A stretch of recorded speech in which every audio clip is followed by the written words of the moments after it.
Number 15. Do you take this ghost bride to be your lawfully wedded wife? I don't. Published by Thiago Ferracao in April of 2022, this ghost hunter encountered a phantom bride that was forcibly married to her husband in this haunted church. This is what happened. As they first enter the church, an unseen force slams the door shut and moves a wooden bench with great force, and then the fun begins.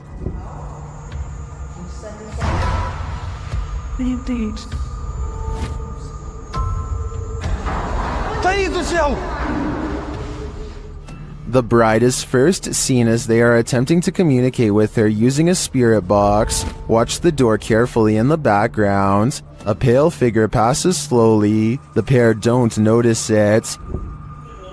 Qual era o seu nome? Later, as they're told to leave, they see the figure face to face. Once they're standing outside the church, the figure is seen standing at the altar. As Thiago walks toward the church doors, they're slammed shut in his face. After watching this scary video, would you say I do? Let me know in the comments. Number 14.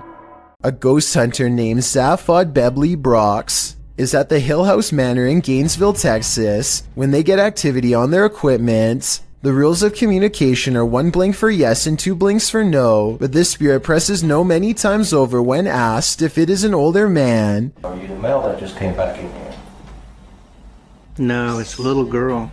His partner thinks it must be one of the 2 children spirits known to roam this floor, and when they ask if it wants to play, first he uses the equipment to say no, and then he uses its actual voice. It even answers like a child, waiting until the adult says no before repeating him in a small sad voice. Are you the little girl who's like to play jets? Can you say yes or no?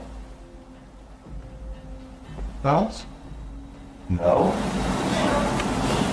Judging by how she is in no mood to play, I'd say something bad must have happened to them, something that's keeping them trapped with no release forever.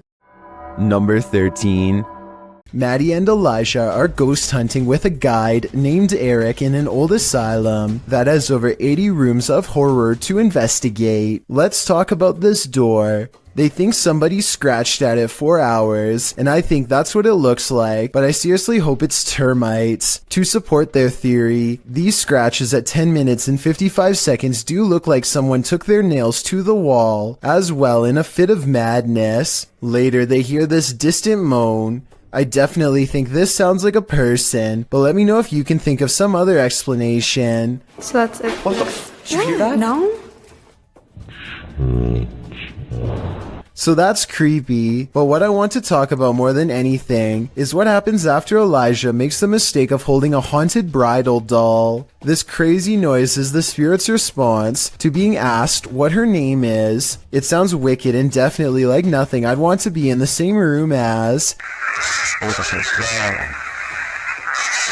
Even Eric admits he has never heard such a harsh EVP come from that doll before in all his experience as a tour guide, and he also says nobody has ever touched her before, so I think it's real. And as further proof, look what happens when the doll is asked if she's upset about being touched. Are you mad that Elijah came in and touched the bride?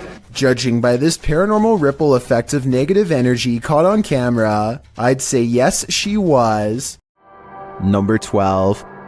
Is the spirit hiding? Posted to the Ghosts subreddit by Leonardo da Fuzzy. This ghost hunter is about to find out. After hearing noise in an adjacent room of this abandoned home, the ghost hunter ventures inside, and then this happens. Something is behind this locked door trying to get out. Bismillahirrahmanirrahim. Bismillahirrahmanirrahim. أعوذ بكلمات الله التامات من شر ما خلق. هذا كيف؟ The ghost hunter moves forward and pulls the door open, but there's nothing inside. He steps further in, and despite the fact that there's no one there, even more poltergeist activity happens.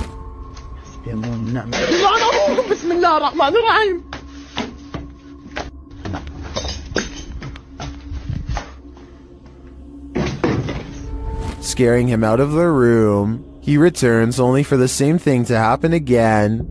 ايش هذا حسبي الله ونعم الوكيل.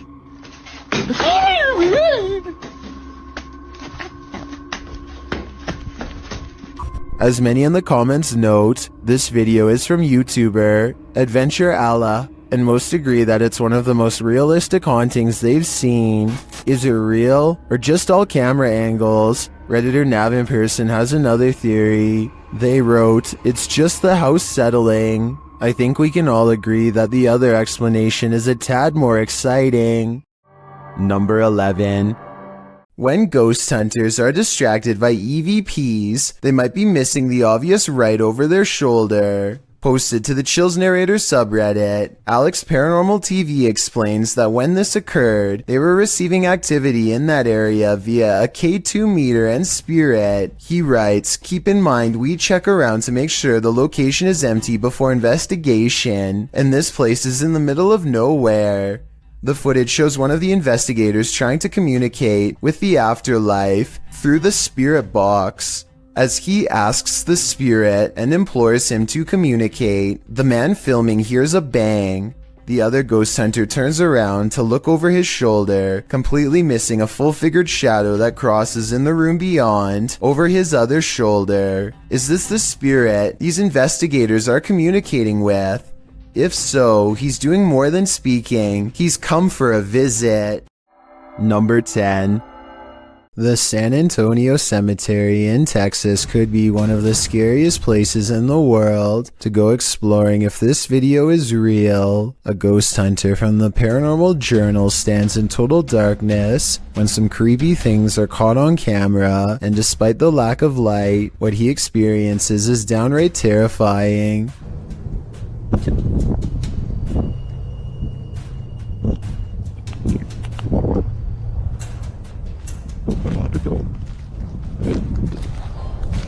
His paranormal equipment detects movement, and then a single word crackles across the spirit box in an odd staticky voice.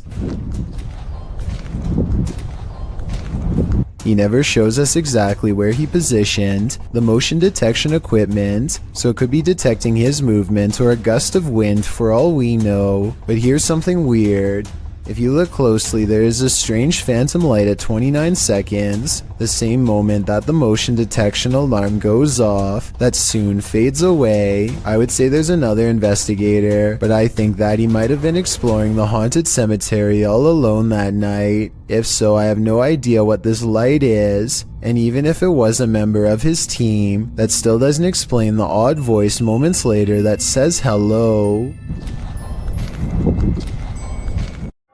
Number 9.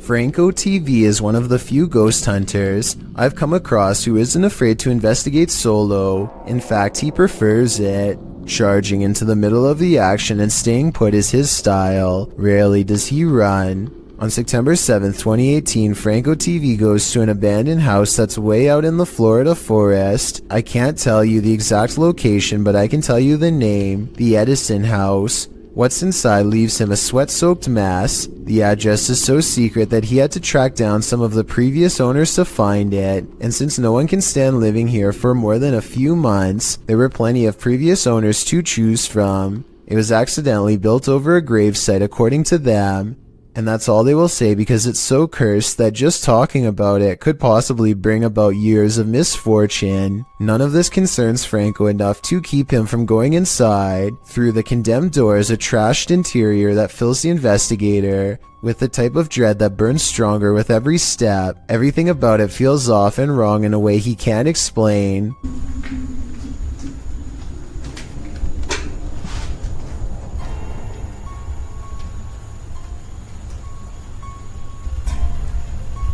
So weird. Past a crumbling kitchen is a small kid's room that feels colder than the rest of the house.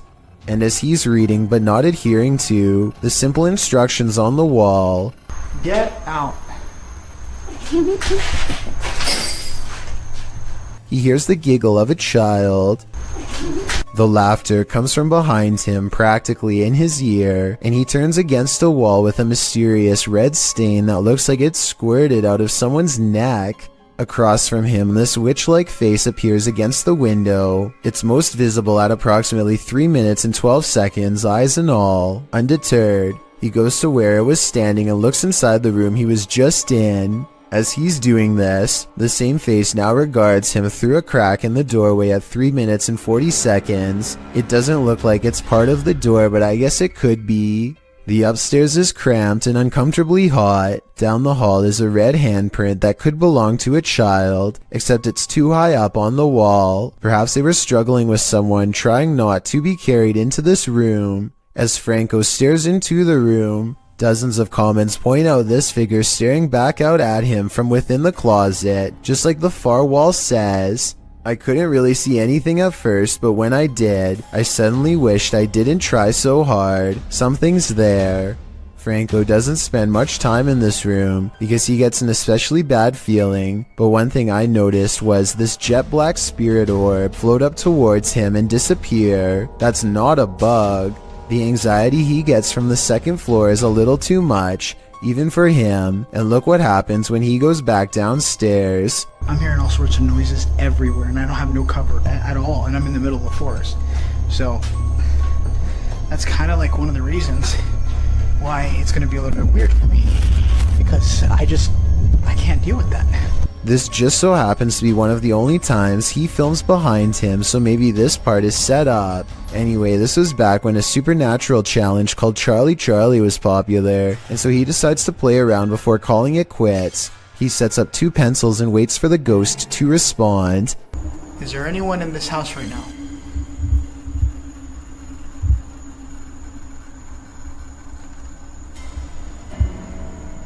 Is there anyone that's I don't know about you, but I see no string. Do you wish me to leave this area? A closer look under the light at 9 minutes and 17 seconds shows that nothing is tied around the pencil at all. He follows its advice and goes outside. By now, Franco is soaked in sweat and still hearing movements that I don't think he's making up because they sound too far away, deeper in the forest. And from there,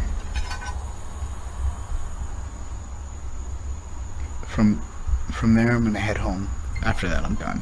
I gotta get out of here. Part of him wants to leave, but he knows he has to explore the surrounding property because it's where more spirits roam around their unmarked graves. While staring out into the wilderness, he hears them.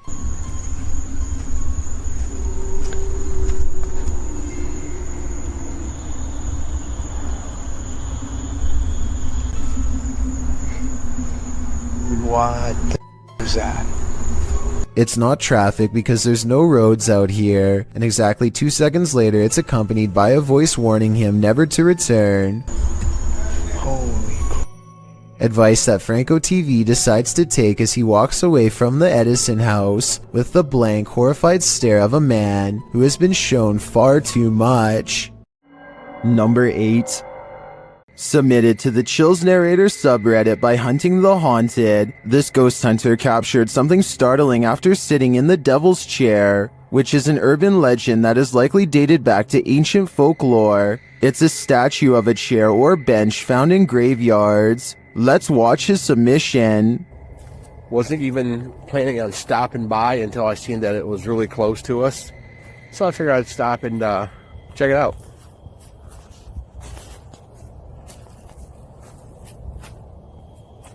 Oh, God.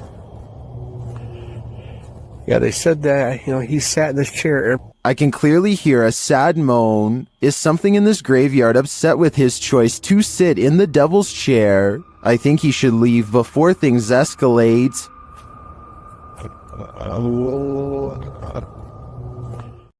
Number 7. A group of ghost hunters called PXTV go deep in the Wombwell Woods, a haunted forest in the UK where many people sadly go to take their lives. They split up to cover maximum ground, and one of them, Steve, finds a spot he deems suitable to begin an EVP session, which stands for Electronic Voice Phenomenon. He sets up his EVP box and asks any spirits nearby to make a light go on. When it does, he asks for 2 lights, but gets this verbal warning instead. Can you make 2 lights light up? Ovilus has just said run. But something descends upon Steve before he gets a chance to do as told. I didn't exactly see anything, but Steve says that he was pushed out of the way by something nearby, and when he looks at his EVP box, the translator displays the word run written in all capitals. I'm not sure if there's any way to tamper with these devices and make them say pre-programmed messages or not, but assuming this video really is unaltered, then the evidence is all right there to see. Number 6. The Southern Arizona Ghost and Paranormal Society teams up with fellow ghost hunters, the Mission Creeps, to investigate the ever-so-haunted Oliver House in Bisbee, Arizona. 26 people are said to have lost their lives here over the years, the most famous being a man named Nat Anderson, whose wife disposed of him with 2 rounds after learning of an affair. Now gathered in the historic bedroom of the Oliver House, they call upon Nat Anderson and possibly get a response. Somebody told us that Nat Anderson was here. Is Lance still here?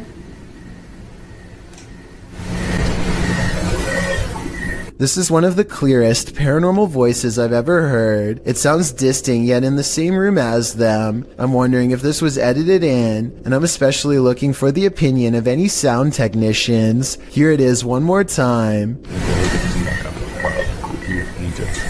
Maybe it's just me, but I'm detecting a hint of sarcasm in the voice, so maybe it was Nat Anderson being funny by saying he wasn't there, or maybe it was a different ghost who is tired of this question altogether. Number 5. On 3830 McMahon Road sits a lone white house which at first glance looks rather unassuming, but is actually a source of otherworldly evil. A place so foul that not even 2 separate exorcisms could fully cleanse its walls. Over 800 Native Americans are said to have lost their lives in the surrounding hills against federal forces, many of whom are thought to be buried under the Hinsdale House, fueling its foundations with anger. And that's just the beginning. Sometime in the 1800s, 2 outlaw brothers used this New York property as their sick trophy room. They would go after stagecoaches and left behind no witnesses. The bodies were mostly kept in the attic or left in the basement without a care. Outside, more lives were taken over the years at a pond and also at an old tree at just the right height for a rope, which was later struck by lightning. Nowadays, the heavily haunted Hinsdale House has become a location for ghost hunters like John and Amanda of Elevated Vlogs to explore whatever secrets lie within.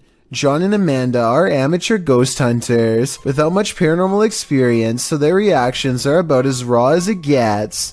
Their night begins with a tour from the house's current owner, a man named Daniel Clays, who spared this house from getting demolished in 2015. He seems to have formed a truce with the spirits in return for saving them. The way he talks about his experiences, the more activity their camera catches around him. There's definitely something that's sinister, maybe darker, that comes out once in a while.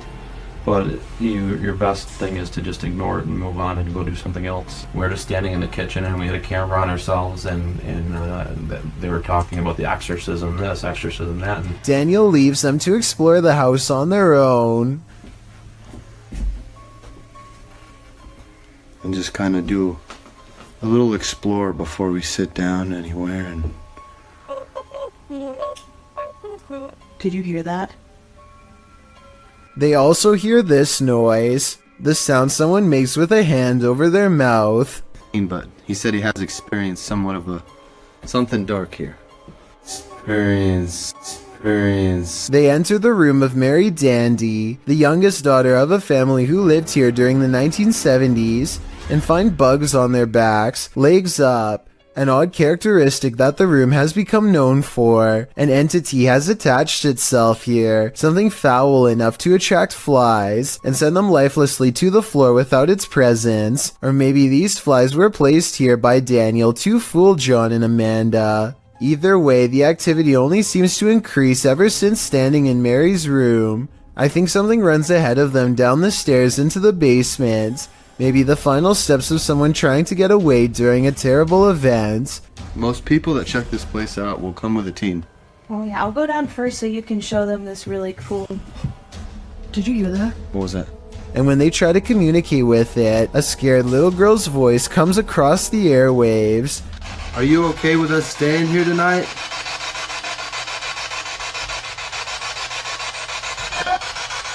They decide to head back into Mary's room. Again, their spirit box picks up the same crying girl as before.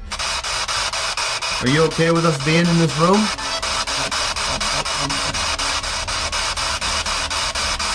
Can we sit here? And this is the third time they pick up her voice. Definitely the same girl the whole time. Are we safe? She's following them from room to room, and maybe behind her is the sinister force that Daniel warned them to stay away from. They decided to check out the attic before they get too scared. Remember what I said about the attic earlier? Sure enough, John feels a strong hand wrap his arm to pull him forward, followed by a supernatural confirmation from a gruff male voice. Dude, I'm not even playing, man. Did someone touch John's arm? Like, no lie, it felt like there was just something Dude, that sounded like yeah. They flee downstairs to regroup and find they can no longer leave. Something's outside. John. Oh my I god. literally heard something outside. I'm not even messing around. Dude. You hear that, dude? No, I know. It sounded like metal tinging. I don't hear it, but I do see it. Look again, it's a ghost caught on live stream. And even though I didn't hear it earlier, I do hear chains rattling during this part when they get closer to the door.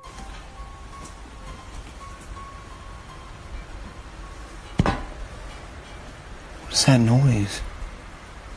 There's nothing left to do but wait it out in the Hinsdale house. After a night of fitful sleep, they decide to explore the hillside before getting out of there fast. They're still afraid from yesterday's events, but it's their job as paranormal investigators to keep going no matter what. So with their spirit box out, they wander into the woods. Within minutes, they record a voice. I hear 3 words. I need help. I need help. Then they hear a familiar voice, the same one responsible for grabbing John's arm in the attic. We're coming into the darker part of the woods here. Would somebody like to speak with us? Oh. Yep, that was definitely a male voice. And this part is either Amanda's voice edited in, or else somebody is humming a creepy tune right next to John. The forest is dark and cold. I agree with John that this is a different language. We're in the middle of the woods. There's no electrical. They come to a part of the woods that's particularly eerie for no reason at all. It's just a feeling they both have. That's when they realize the reason for their fears could not be directly underfoot. Did you die here? The thought of communicating with the other side has always made me uneasy, but speaking with someone while standing on their unmarked grave, as elevated vlogs seem to have done, takes that uneasiness to a whole other level. Number 4. These ghost hunters in Texas capture a rare paranormal sighting on their night vision camera. I'm willing to bet you didn't see this on the first try, so I'll tell you where to look. Check out the grassy section and you'll see a small black ball cross the road. They don't see anything else for a while, and then the strange black dot comes back only to disappear again. I was thinking it could be some kind of wildlife until it literally vanishes from sight, which obviously no living creature should be able to do. Are you aiming down the way? Mm-hmm. Something across the room. You see that little light thing, that reflector on the left? Number 3. Julie, Kelly, Emily, and Liz are the Ghost Moms, a paranormal investigation team from Kansas who are mothers by day and ghost hunters by night. The team has a unique ghost hunting style that I've never seen before. Aside from bringing a variety of equipment, they also use positivity and a motherly appeal that makes the paranormal feel comfortable enough to communicate with them. Tonight they are extra scared though, because the ghost moms are exploring an abandoned haunted prison at the Missouri State Penitentiary, a place where their motherly charm is not particularly useful. As they peer down a long dark hallway, scary ghost noises beckon them from within. It's really scary not being able to see anything but through the camera.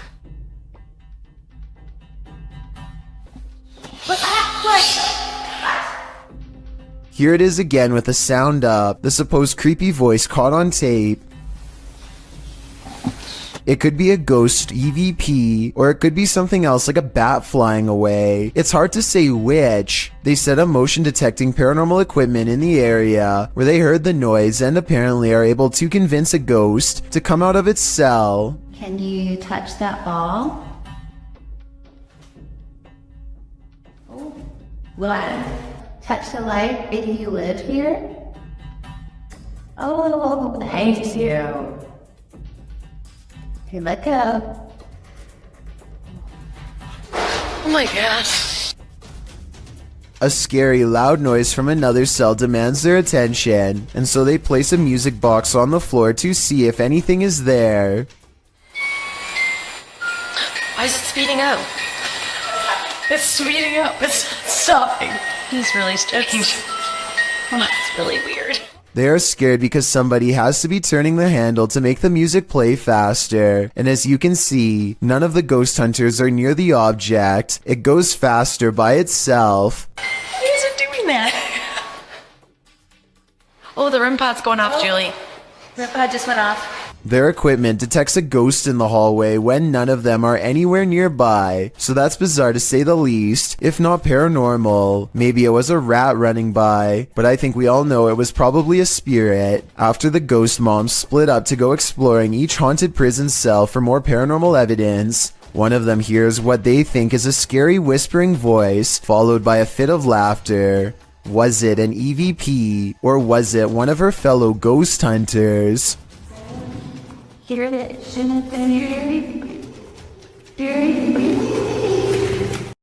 Number 2. Supposedly, a little girl saw 2 ghosts. Looks like a creepy little house. They say it's really haunted. A team of ghost hunters investigate recent paranormal activity at the Craig house where a ghost sighting has left a little girl really creeped out. Her mother suspects the house is haunted. So what do you think it is? Do you think it's... Probably ghost. The Craig family was not surprised when their daughter had a ghost sighting, because they've all experienced paranormal activity too. Weird things like the dial on their radio moving on its own, unexplainable noises in the basement, and scary voices whispering hello. But this time the paranormal activity has gone too far by scaring their innocent daughter, and so the ghost hunters are called to investigate. They set up paranormal equipment in the haunted basement to see what kind of supernatural evidence they can capture on video. When nothing is caught on tape, the ghost hunters begin to doubt anything paranormal is down here, and so they challenge the ghost to reveal itself on camera. Make something move off these shelves. You little... No objects fall off the shelf, but apparently 3 minutes later a mysterious EVP is caught on camera when the ghost hunters are exploring the entrance to a room under the stairs.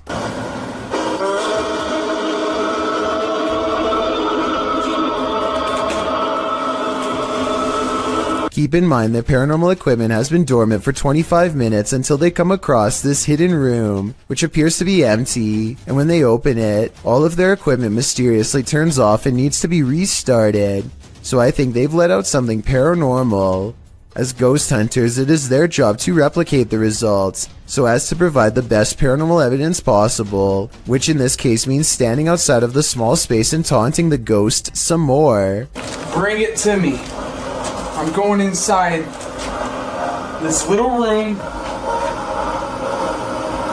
Demonic. Heaven or... Bring it to me. Let's see it. They said. Jordan. A strong and steady EVP does not stop until they take the batteries out, which I think were probably being drained fast. Judging from the weird sounds it makes, the ghost hunting equipment is being pushed past its limits and struggles to keep up with the paranormal energy surrounding it. Later, their EVP session takes them inside the closet of the girl's basement playroom, where she had a ghost sighting. He calls the ghost a coward for not properly showing itself, and Coward is what you are.